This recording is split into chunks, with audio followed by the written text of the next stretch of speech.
dhiigaan kan fayyiste dibata qulqulluun abaarsaan beeste karaa laafirratti jaalalaan bojjete sagalee keetiin tokkichaan fayyiste ulfinni kee guddaa abbaa hundaa hundumaa irratti aangoo qabda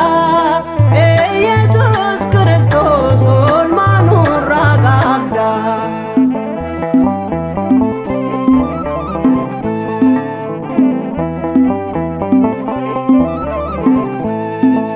Taphaala